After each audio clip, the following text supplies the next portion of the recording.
Salam hörmətli izləyicilər, bu gün sizinlə Azərbaycan dil testində olan amonimlər, sinonimlər, antonimlər testini sizə izah edəcəm.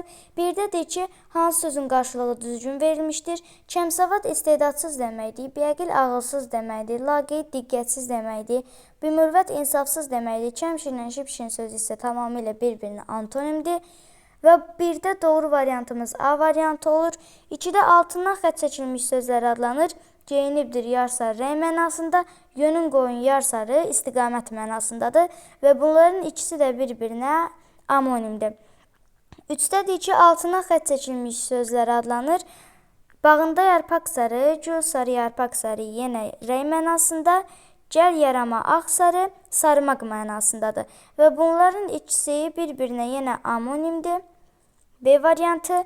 Sonra qarı düşmən dost olmaz altından xətt çəkilmiş sözlər leksik baxımından nə sayılmalıdır? Biz bilirik ki, düşmən dost bir-birinə antonimdir. Həm isim, həm də sifət kimi işlənə bilən amonim sözdür.